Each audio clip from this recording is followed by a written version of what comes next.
I'm starting to make some bench press training videos. And what we're going to do in those is basically show some of the workouts I'm doing and then kind of explain what I'm doing and why, whether it's a basic bench press or if I'm using bands for any kind of resistance training with bands hanging or from the floor, whether I'm using blocks or any other equipment, slingshot variations, bench shirts.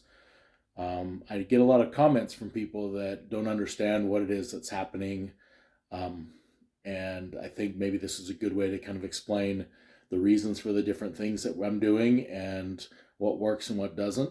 And so I hope you like this series. This will be, like I said, the first one in that series. Hope you enjoy it. Leave some comments and let me know if there's different things you'd like to see or better explanations that I can give you, and I'll do what I can do. I'm starting out with 135 pounds on the bar.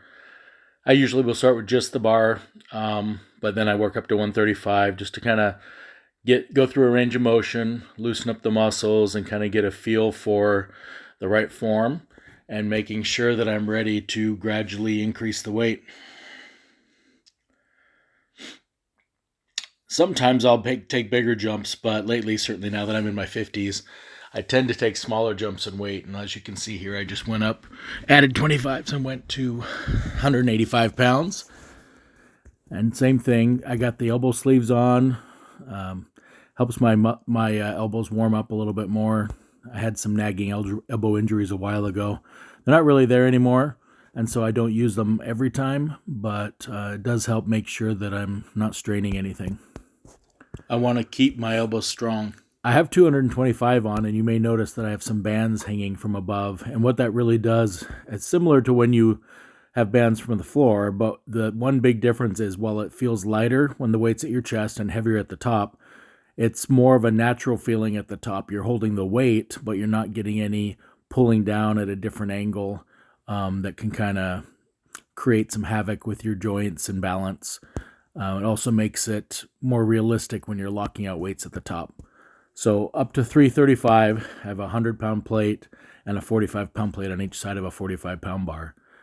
And I'm working on trying to increase my speed. That's another purpose of those bands. With it being lighter at the bottom and heavier at the top, you work on accelerating through so that it doesn't feel heavier at the top, so you can still lock it out anyways.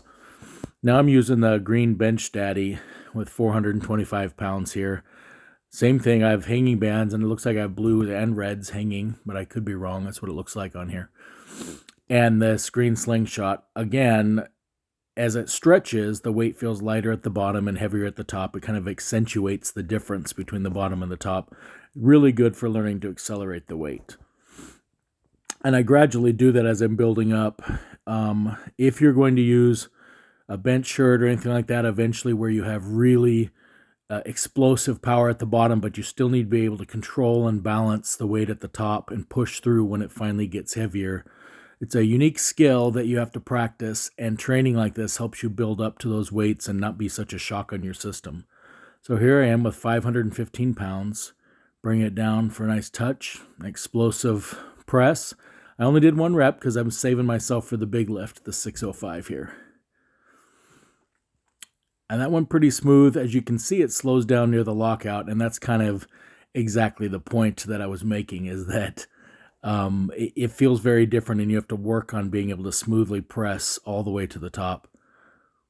And what I'm doing here are just some lockouts.